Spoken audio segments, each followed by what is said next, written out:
ஆதிச்சநல்லூர், கொடுமணல் போன்ற நிறைய பகுதிகளில் நமக்கு ஆர்கியாலஜிக்கல் எவிடன்ஸ் கிடைச்சாலும் ஏன் கீழடியை மட்டும் நம்ம ரொம்ப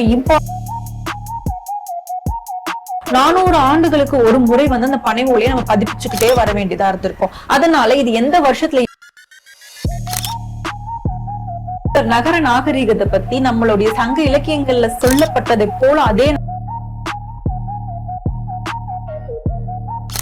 இந்த கல்வெட்டுல பாண்டிய மன்னன் பெயர் நெடுஞ்செழியன், கீழடி சிவகங்கை மாவட்டம் தமிழ்நாட்டை சேர்ந்த இடத்துல கிடைக்கப்பட்ட ஒரு முக்கியமான வைகை கரை நாகரிகம். ஆதிச்சநல்லூர், கொடுமணல் போன்ற நிறைய பகுதிகளில் நமக்கு ஆர்கியாலஜிக்கல் எவிடன்ஸ் கிடைச்சாலும் ஏன் கீழடியை மட்டும் நம்ம ரொம்ப இம்பார்ட்டன்டா பேசுறோம் அப்படின்னு பார்த்தா, அங்க எல்லாமே நமக்கு கிடைச்சது எல்லாமே பரியல் சைட் தான். அதாவது ஆதிச்சநல்லூர், கொடுமணல் போன்ற இடங்கள்ல இறந்து போன மக்களை புதைக்கிறதுக்கு ஒரு முதுமக்கள் தாலியில போட்டு அவங்க யூஸ் பண்ண பொருள் எல்லாம் போட்டு புதைக்கிறதுக்கான யூஸ் பண்ண இடங்கள் மட்டும் தான் கிடைச்சிருக்கு. இது வரைக்கும் மக்கள் வாழ்ந்தாங்க இல்ல வாழ்வாதாரத்துக்கான ஒரு இந்த மாதிரியான தொழில்கள் தான் செஞ்சாங்க அப்படின்றதுக்கான எவிடன்ஸ் எதுவுமே கிடைக்கல. கீழடி இந்த விஷயத்தை அப்படியே புரட்டி போட்டுருச்சு. சிந்து சமவெளி நாகரிகத்துல எப்படி ஒரு நகர நாகரிகம் கிடைச்சதோ அதே போல ஒரு மக்கள் வசிச்ச ஒரு இடம் தான் கீழடியிலும் கிடைச்சிருக்கு.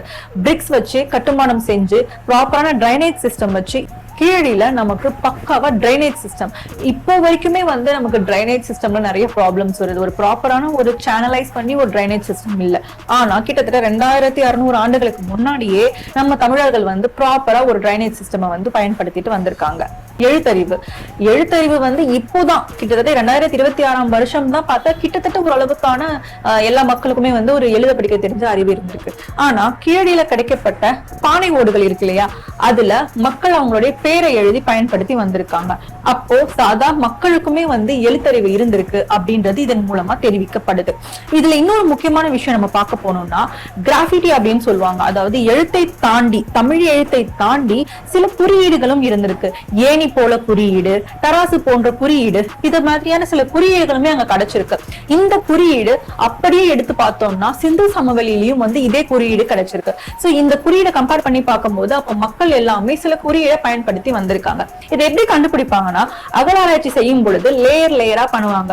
முதல் கட்டம், இரண்டாம் கட்டம் பண்ணிட்டே வருவாங்க. சோ லேயர் லேயரா பண்ணும் பொழுது இதுல ஒரு லேயர்ல வந்து நமக்கு என்ன கிடைக்கும்னா, பானை ஓடுகள்ல தன் மக்கள் வந்து அதோட பேரை பொறிச்சிருக்காங்க இல்லையா, அந்த பானை ஓடுகள் கிடைக்குது. அதற்கும் கீழே இன்னும் நம்ம தோண்டும் பொழுது பானை ஓடுகள்ல பெயர் பொறிச்சிருக்காங்க. அதே பெயருக்கு சமமா வந்து அங்க குறியீடும் கிடைக்குது. சோ இந்த குறியீடை என்னன்னு சொல்ல வராங்கன்னா, அப்படி அந்த காலத்துலதான் வந்து ஒரு மொழி அப்படின்றது வந்து நமக்கு தொடங்கி இருக்க வாய்ப்பு இருக்குன்ற மாதிரி சொல்றாங்க. சோ மொழியும் நம்ம பயன்படுத்தி இருக்கோம், அந்த மொழிக்கான குறியீடையும் நம்ம பயன்படுத்தி கொண்டு வந்திருக்கோம். இப்ப ஏணின்றதை நம்ம என்ன சொல்லலாம், ஏணி வரைஞ்சா ஏணி, மீன் மீன் வரைஞ்சா மீன், மாடு மாடு வரைஞ்சா, அந்த மாதிரியான அதுதான் குறியீடு, தான் கிராஃபிட்டி அப்படின்னு சொல்றது. சோ இதை போன்ற விஷயங்களும் நமக்கு கீழடியில ரொம்ப முக்கியமா கிடைச்சிருக்கு.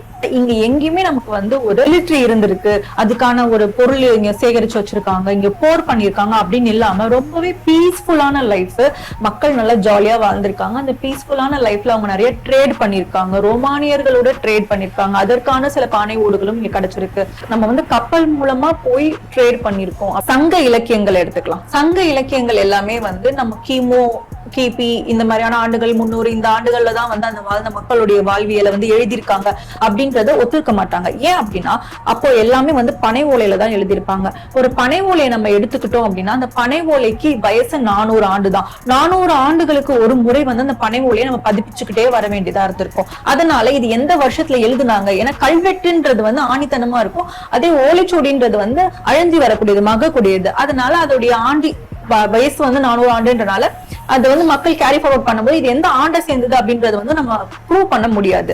இதுல நம்ம கீழடியில முக்கியமா பார்க்க போனோம் அப்படின்னா, இந்த பர்டிகுலர் நகர நாகரீகத்தை பத்தி நம்மளுடைய சங்க இலக்கியங்கள்ல சொல்லப்பட்டதை போல அதே நகர நாகரீகத்துல இந்த மக்கள் வாழ்ந்துட்டு வந்திருக்காங்க. சோ இது மூலமாவும் வந்து சங்க இலக்கியங்கள் வந்து ஒரு சான்று பெறுது. ஓகே, சங்க இலக்கியங்கள் பொய் கிடையாது, உண்மையா வாழ்ந்த மக்களை பற்றி தான் அது கூறப்படுது அப்படின்றது தெரியுது. இது கூட ஒரு இம்பார்ட்டன்டான இன்ஃபர்மேஷனா நம்ம மாங்குளம் கல்வெட்டை பத்தி பார்க்கலாம். மாங்குளம் கல்வெட்டு அப்படின்னு சொல்ல போனா, இந்த கல்வெட்டு வந்து எப்ப பதிப்பிச்சது அப்படின்னு தெரியாம இருந்துட்டு இருந்தது. ஆனா இத நம்ம ஐராவத மகாதேவர் அவர்கள் வந்து நம்ம சங்க இலக்கியங்களுக்கு வந்து ஒரு இதை கொடுக்கணும், ஒரு ப்ரூஃப் கொடுக்கணும், அதுல இருக்கிற கிங் எல்லாம் உண்மையிலே வாழ்ந்தவர்கள் தான், இந்த மாதிரியான ஒரு நல்ல ஒரு ஆட்சி முறை பண்ணவங்க தான் அப்படின்னு கொண்டு வரதுக்காக அவர் நிறைய கிங்கோடைய பேரை கல்வெட்டுல இருக்கு அப்படின்னு ஒரு ரிசர்ச் பண்ணிட்டு வந்தாரு. இது பேஸ் பண்ணி பண்ணும் பொழுது நம்ம மாங்குளம் கல்வெட்டு தான் முத தமிழ் எழுத்து பொறிக்கப்பட்ட கல்வெட்டா நம்ம கண்டுபிடிச்சது.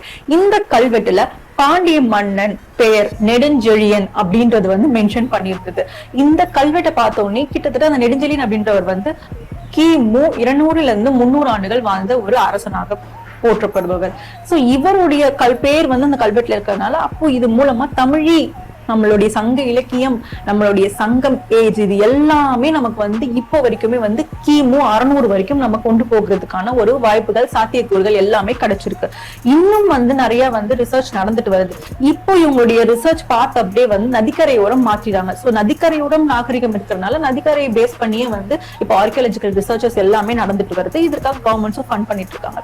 சோ இதை பேஸ் பண்ணி இன்னும் நிறைய என்னென்ன எவிடன்ஸ் எல்லாம் கிடைக்குது அப்படின்றது நம்ம பொறுத்து இருந்துதான் பார்க்கணும். சோ கீழடி ஏன் முக்கியம் அப்படின்றது வந்து நான் தெளிவா இந்த விஷயத்தை வச்சு சொல்லியிருக்கேன். சோ இது மூலமா நான் சில விஷயங்கள் சொல்லியிருக்கேன். உங்களுடைய கருத்து என்னன்றதை கமெண்ட்ல பகிருங்க. நன்றி.